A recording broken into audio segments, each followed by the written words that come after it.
잡티 하나 없는 탱탱한 피부, 마음이 사르르 녹을 만큼 로맨틱한 골목들, K-팝 아이돌들의 완벽한 비주얼, 이게 바로 우리가 TV 화면을 통해 늘 보고 있는 한국의 모습이죠. 그렇지 않습니까? 반짝이는 필터가 한 겹 아니 여러 겹 덮여 있어서 모든 디테일까지 다 예쁘게 보이는 그런 세계의 말입니다. 하지만 어느 날 갑자기 그 반짝이는 필터들이 전부 싹 벗겨져 버린다면 어떻게 될까요? 여러분이 직접 서울 땅을 밟았는데 화면에서 보던 것과는 완전히 딴판인 모습이 눈앞에 펼쳐진다면 과연 기분이 어떨 것 같으세요? 한 중국인 브이로거가 바로 그 답을 찾기 위해 직접 길을 나섰습니다. 그리고 地铁站里面啊睡了这么多人，这是个什么情况呢？老太太在买菜啊，路边咋堆了这么多垃圾呢？ 그가 카메라에 담아온 장면들은 온라인에서 끝이 안 보이는 논쟁을 불러일으켰죠. 이건 그냥 평범한 한국 여행 브이로그가 아니라 말 그대로 기대와 현실이 정면으로 부딪힌 한판 승부였습니다. 오늘 영상에서는 그 흥미진진한 여정을 같이 따라가 보면서 어디까지가 화면 속 한국이고 어디부터가 우리가 실제로 숨쉬는 진짜 한국인지 함께 들여다보겠습니다. 우리 이야기의 주인공, 중국 출신 브이로거는 아주 분명한 미션 하나를 들고 길을 나섭니다. 바로 한류라는 렌즈를 싹 벗겨내고 필터 없이 담백한 한국의 모습을 찾아보자는 거였죠. 그가 첫 번째 목적지로 선택한 곳은 서울의 이태원. 국제마을이라는 별칭을 가진 이곳은 서울의 현대적이고 개방적인 얼굴을 가장 잘 보여줄 거라고 기대를 모았던 동네입니다. 하지만 이태원을 제대로 이해하려면 역사를 조금 거슬러 올라가 봐야 합니다. 수십 년 동안 이곳은 해외 미군기지 가운데서도 손꼽히게 큰 용산 미군기지 바로 옆에 붙어 있었죠. 미군이 주둔하면서 이태원은 자연스럽게 외국인을 상대로 하는 식당, 술집, 가게들이 몰려든 그야말로 온갖 문화가 뒤섞인 거대한 문화 잡탕 냄비 같은 공간이 됩니다. 그렇게 뒤엉킨 문화의 흐름이 만들어낸 이태원은 다양하고 에너지 넘치는 동시에 조금은 어수선한 말끔하게 계획된 관광거리라기보다는 살아있는 역사 그 자체에 가까운 동네가 되었던 겁니다. 그래서 우리 브이로거의 눈에 가장 먼저 퍽 하고 들어온 건 반짝반짝한 초고층 빌딩들이 아니었습니다. 电线网也是蜘蛛网一样。这个就是首尔塔嘛，韩剧里面经常都会出现了。但实际上的场景呢，乱停放的摩托车以及杂乱的电线啊。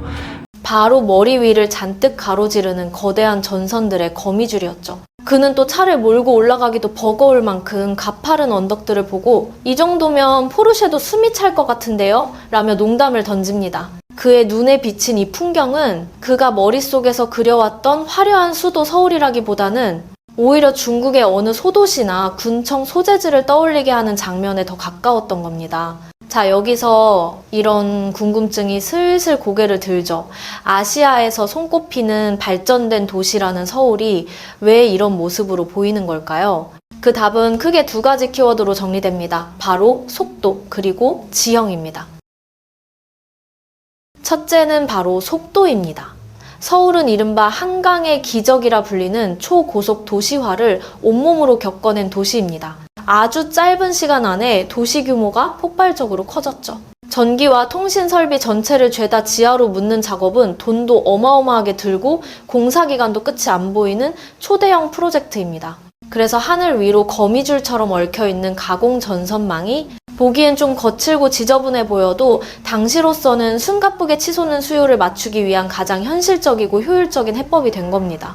이 난장판 같은 풍경이 사실은 서울이라는 도시가 얼마나 거칠고 강하게 성장해 왔는지를 고스란히 들려주는 스토리인 셈이죠.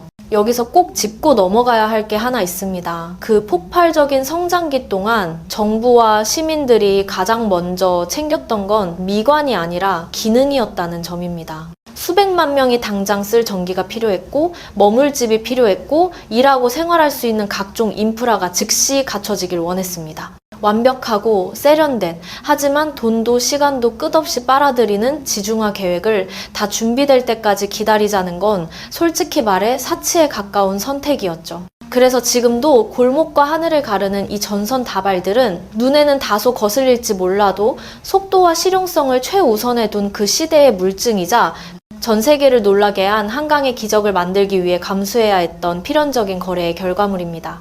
둘째는 지형입니다. 넓은 평지 위에 바둑판처럼 계획해서 지은 많은 대도시들과 달리 서울은 원래부터 사방이 산으로 둘러싸여 있습니다. 도시의 자연 지형 자체가 오르막과 내리막이 심하고 곳곳이 굴곡진 구조인 거죠. 브이로거가 투덜댔던 그 가파른 언덕길들은 사실 서울 풍경을 서울답게 만들어주는 필수 요소이자 이 도시의 독특한 인상을 완성해주는 장치에 가깝습니다. 브이로거의 서울 탐험은 여기서 놀라울 정도로 강렬한 사회적 대비로 이어지며 이 도시의 현실을 깊숙이 파고드는 한 장면을 보여줍니다. 그는 숨이 찰 정도의 언덕을 꾸역꾸역 올라 재벌 가문들이 사는 부촌을 내려다봅니다. 높은 담장과 튼튼한 대문으로 꽁꽁 둘러싸인 웅장한 대저택들이 언덕 위에 섬처럼 따로 떨어져 줄지어 서 있죠. 그런데 그곳에서 길 하나만 건너면 전혀 다른 세상이 갑자기 눈앞에 펼쳐집니다.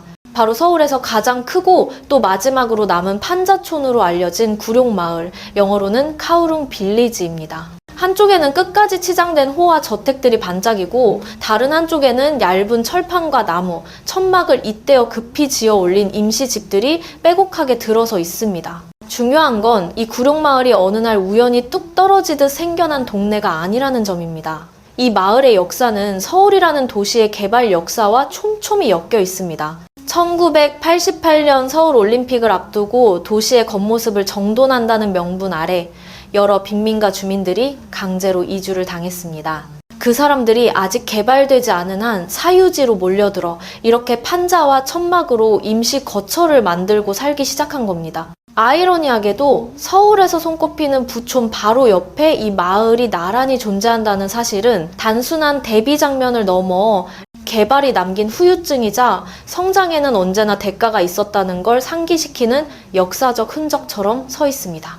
사실 빈부격차라는 건 한국만의 문제는 아니지만 서울에서는 그 격차가 유난히 또렷하게 눈에 들어옵니다. 세계에서도 손꼽히게 살기 비싼 도시라는 점에서 오는 엄청난 경제적 압박이 그대로 드러나는 장면이기도 하죠. 서울의 집값과 땅값은 평범한 노동자 입장에서 보면 거의 상상이 안 될 정도의 수준까지 올라와 있습니다. 그 결과 사회적으로 거대한 간극이 벌어졌고 우리가 드라마와 영화 속에서 보는 화려한 코리안 드림의 이미지와 그 이면에 존재하는 훨씬 더 거친 현실이 한 도시 안에서 동시에 공존하는 모양새가 된 겁니다. 바로 이 지점이 눈부신 성장 신화에서 비켜서 있던 사람들의 이야기, 그리고 스크린 속에서는 좀처럼 조명되지 않는 회색 지대의 서사입니다.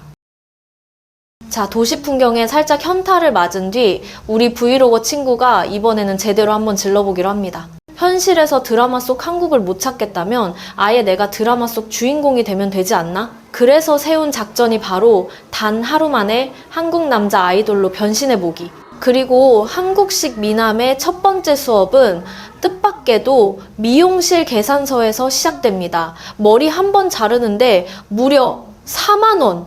그것도 대로변에 있는 럭셔리 살롱도 아니고 골목 안쪽에 있는 작은 미용실에서요. 우리 브이로거는 인생 통틀어 가장 비싼 커트였다고 혀를 내두릅니다. 그런데 진짜 재밌는 부분은 가격표가 아니라 그 결과물 쪽이죠. 그는 머리를 자르고 난 뒤 자신의 헤어스타일을 동글동글하다, 부드럽다, 아기 머리 같은 느낌이다 라고 묘사합니다. 얼핏 들으면 장난 반 농담 반 같은 표현인데 사실 이 말 한마디가 지금 한국 남성 미의 기준을 콕 집어 건드리고 있는 셈입니다.